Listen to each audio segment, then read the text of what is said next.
Running a restaurant is not only about food. A strong restaurant stands on 4 pillars. Number 1, it's food. Number 2, it's financial. Number 3, it's marketing. And last but not least, it's operations. And I will be honest with you, 3 of them are your job, it's not mine. I cannot teach you how to run your team. Or for example, how to cook or fix your number. This isn't my work. But about the only thing that I can help you with, it's how you can market to your restaurant. And that's exactly what I'm going to do in this video. And now, I've read a lot about marketing and sales. I've read a lot about how you can convince people. But one of the most powerful thing I've ever found, it's this book over here from Robert Cialdini. His name is Influence. And Robert Cialdini is not a marketing guru, he's a scientist, and he spent his whole life on one simple question: why do people say yes? And in his book, he breaks down a 7 principle how to convince anyone to say yes. And in this video, I took the most powerful principle in his book and made them simple for your restaurant. It's a 5-way how the human brain decides to say yes, and exactly how to use each individual one of them to get more customers with the same food. And now, with that being said, I'm going to share with you my computer screen to show you exactly what I'm talking about. Let's go. So,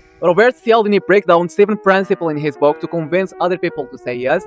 But in this video, we're going to only cover 5 of them. We're going to start with the most common one, which is social proof. This is probably the most common one that a lot of people know. The second one is authority. The third one is reciprocity. And then scarcity. And last but not least, commitments. So we're going to start with the social proof. So basically, this one, as I've mentioned it before, that is the most common one. And what it means is when people are not sure, they don't decide alone. They basically copy the crowd. And if they see that many others already choose you, their brain will automatically read it as a safe choice and they will follow. This is a real example of a real restaurant. They use social proof in a different way. We're going to start with first one. Okay, so the first example, it's a restaurant in China. They are doing the same thing. You can go and do some research by yourself. This is the name of the restaurant. So what those people do is they put a small cart on the table, and that cart, it says something like this: these are our 5 most popular dishes. By only one simple change, by putting a cart on the dishes and saying those are the most popular dish, those dishes sold up to 20% more. It's so simple. You can do the same in your restaurant. You just need to find your top 5 dishes and put a small stickers above each individual one of them, something that says this is our most popular dishes, and then watch the result by yourself. This is one of the examples how restaurants use social proof. Another example, it's this brand over here. This brand over here, they have a long line, so they put the camera on the line so people could watch how busy they were. And people in outside the restaurant, once they see a lot of people in the line to buy something from this brand, they automatically want to do the same, because they know if a lot of people like to do something,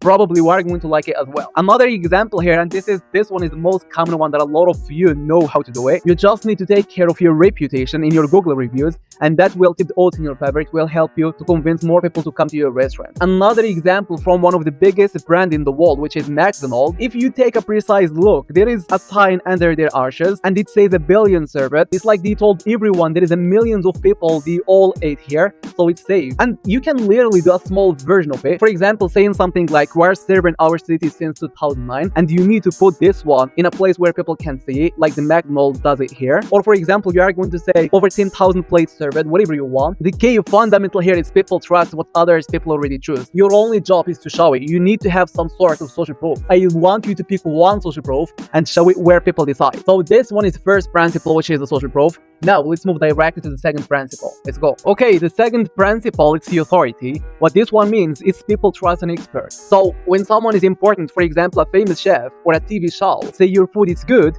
people will automatically believe it far more than when you say about yourself.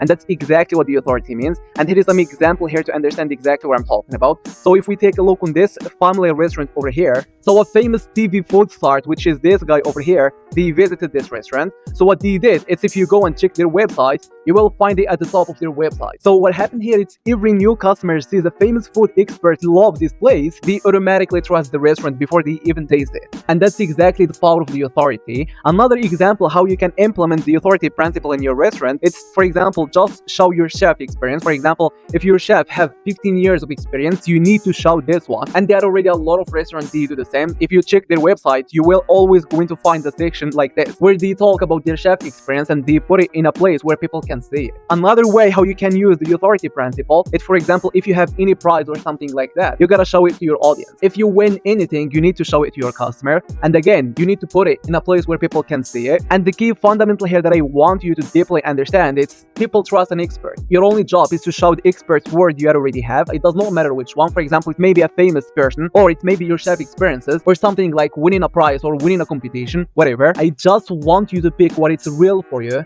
and show it where people decide. And the one thing here that I want you to do, the authority, it can be shown in many more ways than those that I've mentioned here. I really want you to go and do a deep research in this one because it's going to help you a lot to make more profit. Now, let's move to the next principle. So the next principle here is reciprocity. And what it means, it's when you give something first, people, they must give you back. For example, if you give a small gift or something for free, people will feel as right to give you back. People will always feel as right to give back to the one who given them first. And that's exactly what the reciprocity means. And here is a famous example you can get inspired from. So McDonald's here did a small test with a balloon for children. A half of the kids got a balloon as they leave, and the other half got it at the very beginning, the moment they walked in. And that was the only change. The same balloon, the same place, just given the balloon earlier. And for the result, it was literally surprising. The parent of the kids who got a balloon first, they ended up spending more. And the reason it's so simple, because when you give a balloon first, the parent, they feel as right to give back to that restaurant. So they will ended up spending more. So they ordered more and they ended up spending 25% more than the ones who got the balloon at the end. That's exactly the power of reciprocity. If you give first, people will always feel as right to give you back. And you can do the same in your restaurant. For example, you can give something small for free in the moment your customers sit down before they order anything.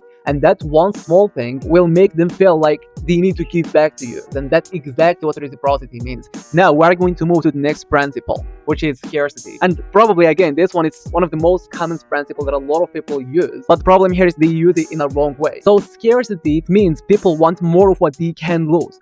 For example, when something is limited, if it is only a few lives or only for a short time, it feels more valuable and people will automatically act fast so they don't miss it. And here is one of the most famous examples of how scarcity can be applied in a restaurant industry. For example, the McWrap in McDonald's. You probably know it. It is just a pork sandwich, nothing special about it. It makes it so rare and so special. And because of that, every time it comes back, people go crazy for it and they rush to buy it before it disappears again. And that's exactly the power of scarcity. If something is limited, people will feel more rush to get it. So the thing here is people move fast when they can lose something, and you need to keep that in your mind because your job here is simple. I want you to take one good dish or offer inside your restaurant and make it special. Don't make it available all the year. I want you to put a limit on it, only for the weekend, for example. Or for example, you can make it available once every 20 days, and I promise you, you are going to be shocked about how people they buy it more. And that is just how the human brain works. There is nothing to do about it. So you need to apply this one inside your restaurant if you want to make more profit.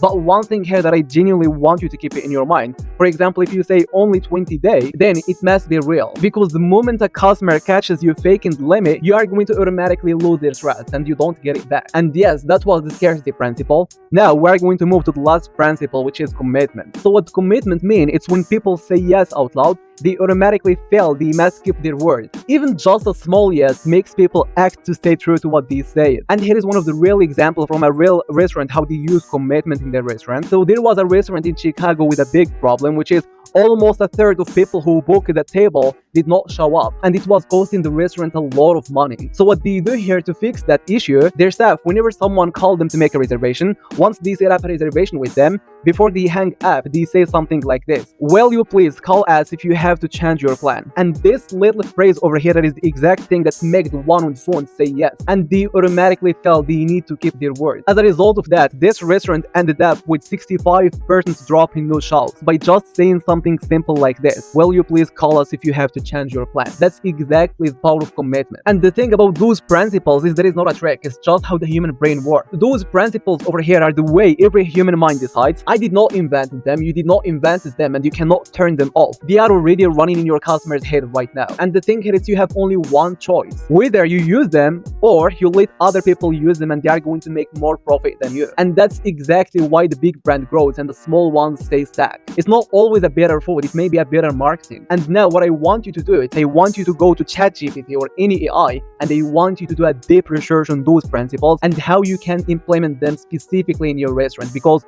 believe in me, they will help you a lot to make more profit. And yes, that was the 5 principles from Robert Cialdini. That is all what I did in this video, and see you next.